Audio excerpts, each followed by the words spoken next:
What's going on, guys and girls? Ooh! Drum roll. Super pumped for starting a new week inside and outside of Better Body Academy. We're here to do a podcast, and this is going to be a big one, guys. It's going to be a big one, so I warn you in advance to expect some fire in this podcast.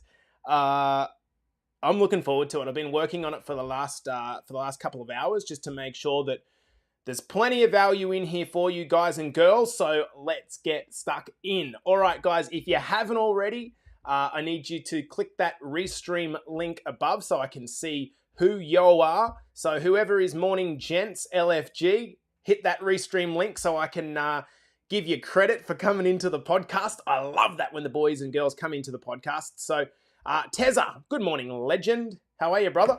Tell us about your weekend, guys. Let us know in the comments how your weekend was.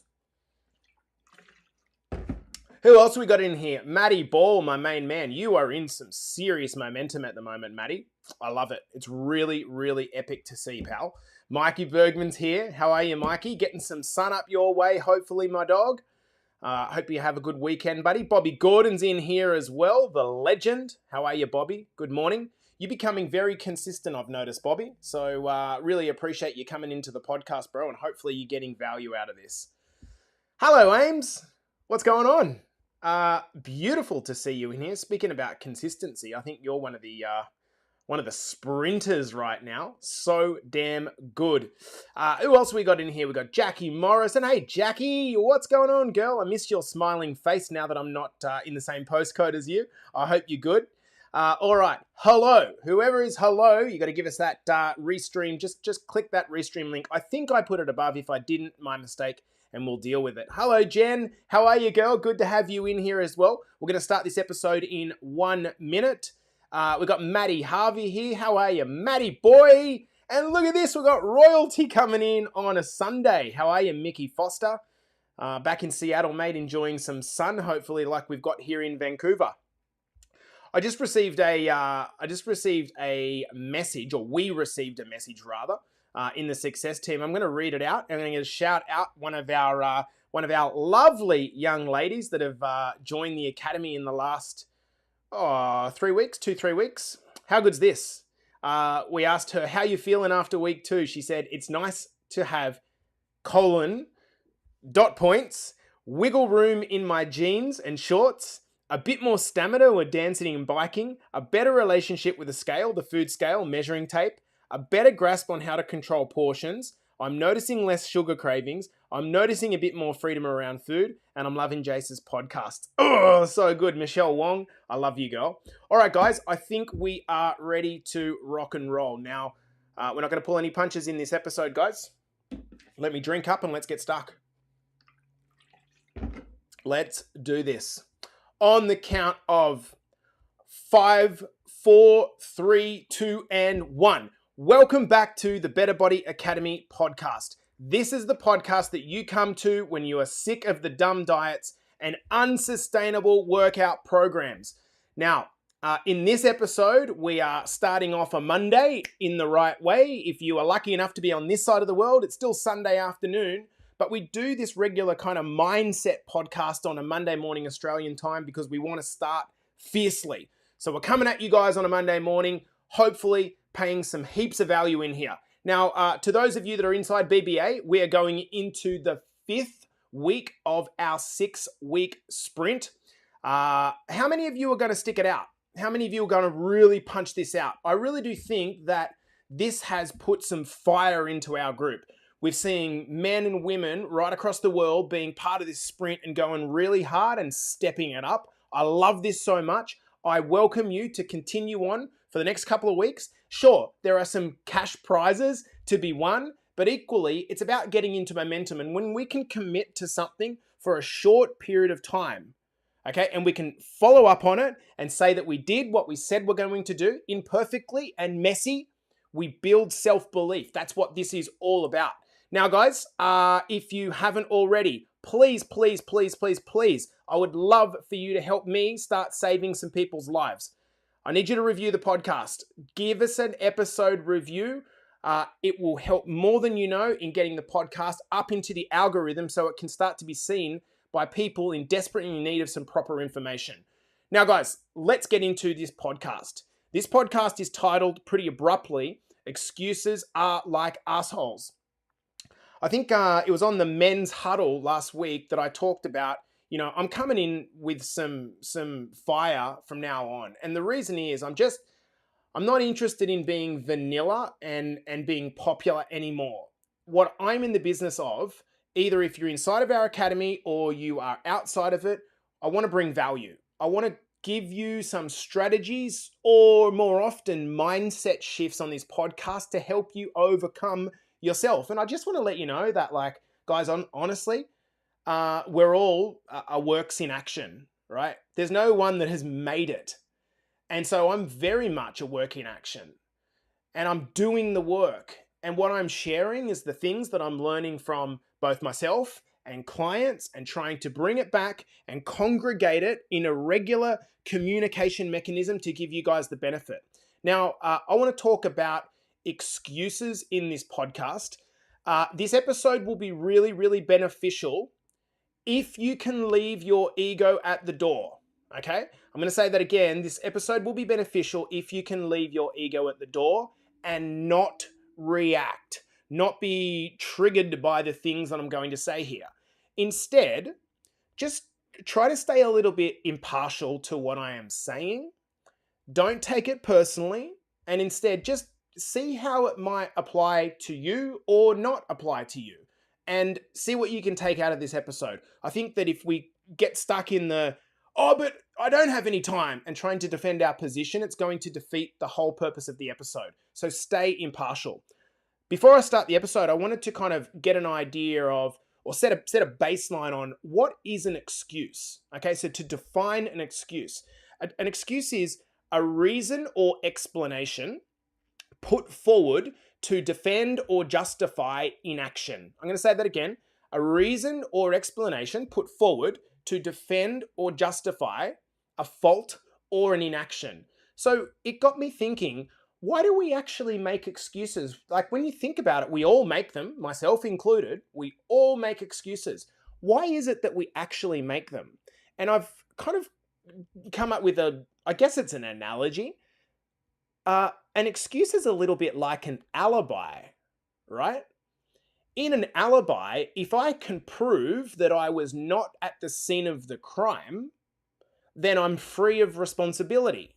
If I can prove that I wasn't there, I can't be held accountable for whatever crime was committed. An excuse is a little bit like an alibi. An excuse is, if I can prove the excuse to be true, then I'm not responsible for inaction. So we make excuses to justify things that we think we should do, but we haven't done. We don't create excuses for things that we know we shouldn't have done, right? So, for example, did any of you feel the need to provide an excuse for being faithful to your partner, for going to work on time, for loving your children, or for maybe buying food for the week? Did you need to come up with an excuse for doing that? Of course not. However, maybe we needed to create an excuse for perhaps eating shitty or not getting up on time or sitting on the couch or yelling at our partner, and we needed to come up with an excuse. So if we catch ourselves using an excuse, perhaps that is a bit of a red flag that whatever we are excusing is something that actually needs done. Otherwise, we wouldn't be excusing it. And I still use the same thing. I still make excuses as well. And I think all of us are an imperfect mess, and it's the willingness to try to overcome these excuses that makes all of the difference. So what I want to do in this podcast is go through 6 big excuses, and probably in order of the commonality that I see them. I want you to remember that listen to the podcast, don't react to these things, and instead just take out of it what you can. So I'm going to start with the I don't have time excuse. This is by far and away the biggest and most common excuse for not being able to do a transformation, either independently of our academy or inside of our academy. I don't have time. In fact, it's the ultimate excuse, but it's also the biggest lie we ever tell ourselves. And here's why. In any one day, we all have precisely the same amount of time. Like, it's not that you get 12 hours and I get 36 hours and someone down the road gets, 42 hours. We all get 24 hours. That's fact. What we don't have is the same list of priorities. That varies greatly. So in sports, what they say is that the greatest players seem to be able to create time. Have you guys ever heard that phrase? The person that comes to mind for me is the great Andrew Johns in rugby league in Australia. He just seemed to be able to create time. It's almost as if things are happening for him in slow motion. But that's not literally true. He didn't create time. He's not actually in slow motion, but it feels like that. They create time by being prepared through repetitive practice to a point where they're thinking, 2 or 3 steps ahead of their competition. And so it appears as that they've created time. For many people, they don't have time to eat healthfully. But that's not actually or factually true, because we all have the same amount of time. What it actually is that they don't understand how to eat healthfully or efficiently, and they haven't practiced enough so that it becomes second nature.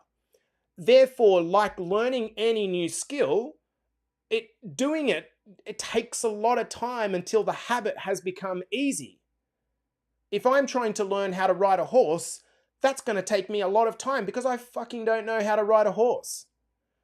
Now, to someone starting out a transformation, it's very, very easy to get overwhelmed because you're learning so much and you're trying to both process it and implement it at the same time. That's why in our trifecta system, our signature system inside of BBA, there is a priority to which you should follow, starting with nutrition, then getting to your steps, then getting to your workouts. And you should only move to the next thing once you have got the first thing in place.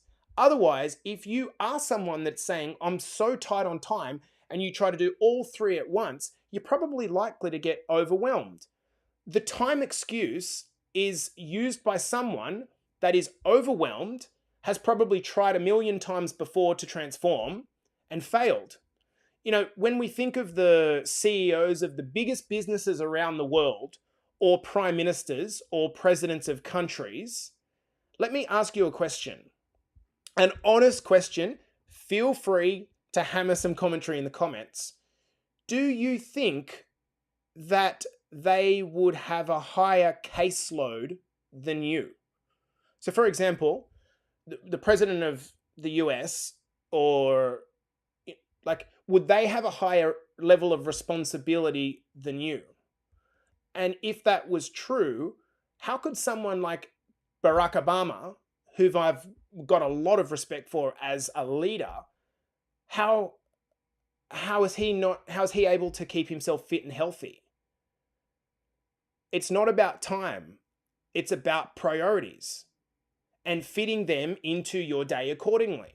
A good way to defeat the time excuse is, when it comes to weight loss, run this scenario. If your doctor was to tell you you have a definite date to which you will have a heart attack if you don't lose 20 kilos by that date. If you don't lose 20 kilos by that date, let's say it's 12 months away, you will definitely have a heart attack. Maybe it was read in your genetics. You will have a heart attack if you don't lose 20 kilograms by that date. Would you make the time? Of course you would. Because at that point in time, the stakes are clear and high. Unfortunately, the way that ill health typically hits us is we're kind of naive to the danger until something actually happens. But the signs are there and we ignore them. They're there and we ignore them. High blood pressure, high cholesterol, inactivity, high blood fats, high blood sugars, all these markers are there, but we ignore them. It's kind of like in Australia, when the way I thought about this is, to get caught by a speed camera in Australia a fixed speed camera is kind of dumb when you think about it. Because for most speed cameras, you get 2 signed warnings before the fixed speed camera approaches, is there, right? And so it's common, like, we're going past the speed camera and we're ignoring it. We're going past the speed camera and ignoring it. Then we get to the speed camera, we get shot, and then a fine turns up in the mail, and we're like, fuck. It's, most of us just don't make the time to do something until it rocks our world. And by the way, I'm not immune to this myself. I recently decided to cut away some mobility training that I was doing. And the reason is because I felt myself making excuses for time. And actually what it come down to, when I really got to the core of this and thought about, why am I not committing to these mobility sessions? The reason is because when I stacked up my priority list, mobility is not a pressing life and death situation for me to fix now. It's great to have. It's extremely beneficial to quality of life, but it's not more important than me having a fantastic growing business, showing up for my clients, making sure I maintain my weight, making sure I maintain my strength, doing my mental mindset work around meditation and awareness. Mobility was just down the list. So I was making the time excuse, but I had to go, no, hang on, this is because it's not that high in my priority list. And it's easy to say that health and fitness is just not in my priority list, and that's okay. But I do want you to be aware of the consequences of neglect can be life and death. And I think if we understood that, we'd probably pay a little bit more attention to it. Let's get on to the next excuse. We're going to spend a little bit of time on the first 2 and then hammer the last 4. The second excuse is it's going to cost too much. This is a big one, and I totally get it. We all have, finances that we need to work with. And the costs might be the coaching program, or it might be the actual things that happen to get healthy, buying healthy foods or getting a gym membership. But I want to break this one down. What you actually mean when you say it's going to cost too much is you mean that the money that you spend on this thing, whether it's a coaching program or a gym membership, does not rank highly enough in my priority list at this moment to warrant me spending my hard-earned cash, perhaps at the dismissal of another thing in my life. It's not my business at all to know how anyone spends their money. That's not my business at all. But what I do know is that people that prioritize their health highly make a discrepancy between cost and what is an investment. Let me make the discrepancy for you clearly. Costs are a loss. A car costs you money. It fulfills a functional purpose in your life, but its value erodes over time, and soon enough, it's worth nothing. That is a cost. An investment, be it in the stock market, a property, or a coaching program, brings you back money over the long term if you stick to it. The value increases, and it's not just money, it's financially, yes, but in other ways. Your gym membership is a cost if you don't use it, but it's an investment in your future if you do. Do you see the difference here? So this program that many of you guys are in inside the academy is a cost if you don't actively participate and follow the plan, yet it's an incredible investment. If you do the plan, it returns over time. And I was thinking about this episode. If I asked Travis or Terry or Linda or Erin or Michelle, Amy, Caroline, Nico, or the hundreds of other people that have been through our academy and actually lent into the plan, and I said, look, are you happy with having spent the money? You might not be where you want to be yet, but are you happy? I think the response would be yes. And that's because they see it as an investment.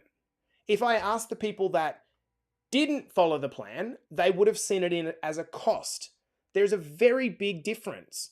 And the other factor of an investment is not just what you get in return, which for these people I've mentioned above is going to include things like confidence, strength, ability, pride when you look in the mirror, all the good things.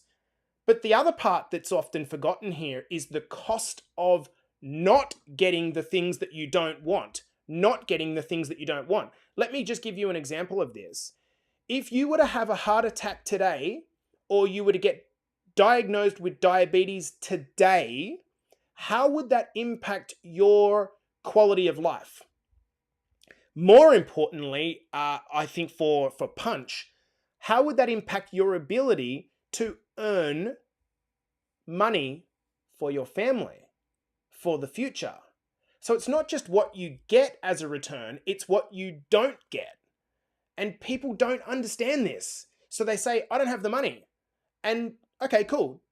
Like, again, that's not my business to judge. But what I do know is that if you don't find a way to learn the tools and you end up getting the thing that you're trying to avoid in 20 years' time, it's not only that you're going to feel crap and have a bad quality of life.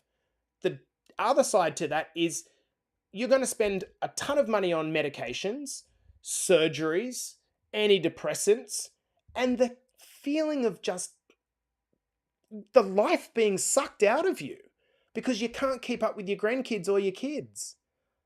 Like, how do you put a value on that? The third excuse, I don't know what to do. I just don't know what to do, actually. Of course you don't know what to do. You're not meant to. Like, that's a good excuse. I don't know what, you're not meant to. I went to university for 4 years to understand nutrition. I then went and flew around Australia running weight loss programs at mining companies and other corporates. I coached hundreds of people, the first 100 of them for free, and then my own personal trial and error to know even a fragment of what is available out there to know around health and nutrition. How would you just know that? But people use it as an excuse to not get started. The reason you join a transformation, not the reason that you don't join a transformation, is so that you get the tools so you know what to do for yourself in the future. This is why I'm so outspoken against this fitness industry that sells you fucking supplements and man shake and diets as a solution, because you might lose fat in the short term. Okay, great. What do you do when you haven't learned how to do it yourself? You go back to what you did before, which is the only thing you know because you didn't learn the tools, and you put the weight back on. And then you feel like a failure. And so goes the loop, the old yo-yo diet loop. In our program, if you follow the plan, you will learn what to do. It's just a matter of doing it. And the key point to realize is that in learning what to do, you will fail. You will fail. Remember, you're learning, right? How do you learn without suffering failure? You have to face the failure and say, I don't know what to do here. Can you help me? And after overcoming the failure multiple times, you eventually learn what to do. And then you know what to do, so you do that for the rest of your life. I mean, for me, I will never have a problem with nutrition, ever, because I know what to do. I've got the tools now. And there are many people watching this podcast or listening later on that have got the tools. So now they know what to do, but they didn't know what to do at the start. Excuse 4, I prefer to do it alone. To which I would always ask the question, well, how's that working out for you? Like, what that actually means is I'm a little bit scared. And I don't want to put myself out there and risk failing and then being judged. That's what it is. For me, before I invested in a coach, I said to myself, I can figure this out by myself. And for 6 years, I tried to figure it out and got nowhere. And I told people that I had a coaching company. I didn't have a fucking coaching company. If you've got no clients, you don't have a business. But it was because I was scared of judgment. And I didn't want to invest the money in a program because I thought I could work it out myself. But then how would I work it out? One of my favorite quotes, as you guys know, is you can't fix a problem with the same mindset that created it. How would I fix the problem of not knowing how to be a coach if I didn't get a coach to teach me how to do it? We get so close into the forest that we can't see the trees. And if you ask me, the number one reason that people fail inside our academy, it's when a person says, and take a hint to anyone that's watching live, is I'm not a Facebook person. It's the number one failure point. The actual translation of I'm not a Facebook person is I'm scared of people judging me if I post my wins or my struggles into the group. And I don't want to be accountable to that. That's actually what I'm not a Facebook person translates as. Do you see? It's all fear-based. If I listed out the remarkable transformations that have happened inside the academy, they're all very different people with different starting points and different life circumstances, but they have one clear commonality. There was never a successful person inside Better Body Academy that did it alone. Never. I can't think of one single person that did it alone. They did it as part of the group. They connected to the process. 2 final excuses. It won't work for me. And to which I'd say, no, it will. Because it's science-based, not based on woo-hoo bullshit. You have to be big enough to park your ego and trust the process. I think that clients range from, my favorite type of client, 45, 50-year-old guy who just says, look, I'm just sick of fucking guessing, to be honest. I'm just going to, just tell me what to do and I'll do everything you tell me. That's the ultimate parking of ego, because they said, what I was doing before is not working for me and I want to get something that will work for me. So there's no need for me to have to convince them to do the thing. Instead, they just do the thing and they get the results. Like 1 to 1 to 1. Like definitely get the results. There's been 113 men alone, that's not including women, who've crossed 10 kilos plus. It works. The program works, but only if you do it. And the less of it that you don't do, the higher the chance that it won't work. Does that make sense? I think some people come into the program and they expect crazy, ridiculous, complicated regimes. Like, fuck, this is going to be like mind-blowingly like fireworks and shit. And it's like, it's actually very simple. If you get some basic tools and you get some basic accountability, not just from me, from other coaches, and more importantly, from other men and women on the same journey as yours, because that makes it feel real. If you do those 2 things, you will win. The variable is not the program. The variable is not the program. The variable is you. The program stays roughly the same and gets better as we incarnate new parts to it. It doesn't get worse. So the variable is you, and that's a hard thing to accept. If I take responsibility for everything here, it will work in different speeds, but the long term, it will work. Excuse number 6 as we wind this podcast episode up strong. I don't have the motivation.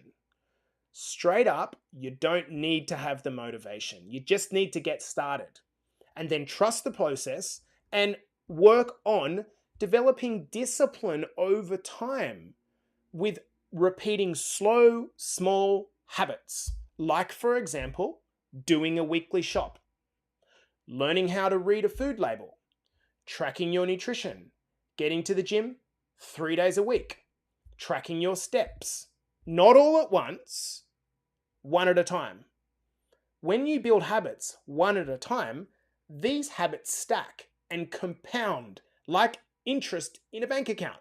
And over time, you'll be a year down the track and your life is monumentally different. But it's because you didn't look for motivation. You just created small habits along the way. So consider all that I've said and ask yourself constantly, like, what is my why? What is my why? Why am I doing this? Why do I care? Why do I want it so much? If your why is strong enough, over time, you'll develop the discipline to really feed it. But if your why remains some soulless, I want to lose weight, why? Because I just want to lose weight. Why? I don't know. Like, how is that ever going to be enough to get you to get excited about what's going to happen when you lose the weight? That's when you're going to drop off. That's when you're going to say, I have no motivation. It's not about motivation. I'm going to go to Bob Gordon. I know that Bob Gordon's why is he wants to be alive to hang out with his grandkids. That's why he's motivated. only he's not always motivated. He's disciplined. That's what it is. It's not about getting motivated, guys.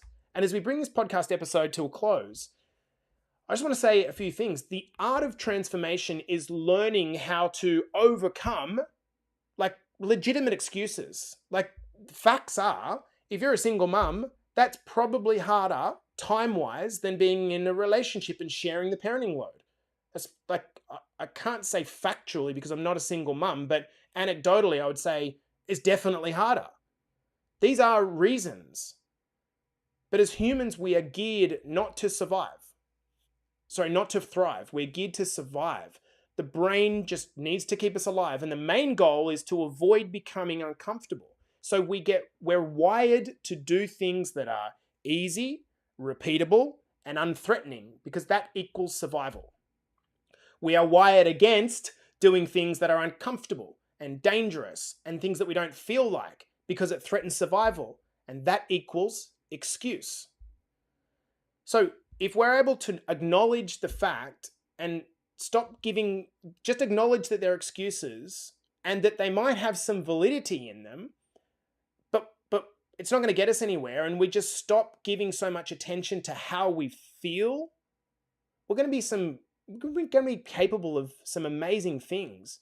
In Atomic Habits, my favorite book, James Clear says, the author says, you don't rise to the level of your goals, you fall to the level of your systems. So we come in and we're like, I want to do this in life, but we have no system for getting there. And so we remain stuck. Nothing changes if nothing changes. We need to worry far less about goals. Like, stop worrying about goals so much and worry about building habits slowly and sustainably. If you're not at the point yet where you want change, that's completely fine. It just means that for you, the stakes of feeling better, more confident self-image, a secure future, all that good stuff are not yet high enough to outweigh the payoffs that come with doing a transformation. Short-term, like pain, it's hard at the start. Confidence, financial investment, fear of judgment, fear of failure, embarrassment. The point of this episode is not to make you feel bad. It's to shine light on the anatomy of what an excuse is, why we make them, the fact that excuses are like arseholes because we've all got one, and ultimately it's about how we overcome these excuses. And if we can become really good at just kind of calling our excuses out for what they are. I've got no time. Actually, that's untrue. I do have the same amount of time as everyone else. I just need to work out where the thing that I'm trying to build a habit around fits into my priority list. And if it's not high on the priority list, that's why you're not doing it. And so then you've got to ask yourself, well, do I need to move it up my priority list, or is it down there, and do I just need to cut it out for the time being because it's just actually not a now thing? And if that's the case, that's completely fine. Guys, I'm going to love you and leave you on that note. I hope this has really got you thinking a little bit. I would suggest that when the podcast is actually produced, for those of you watching it live, to maybe listen to this one again, because I think this will be a podcast that we should refer back to as often as possible. I will speak to you guys over the course of the week. I hope you have a beautiful day. Take care, and we'll see you soon.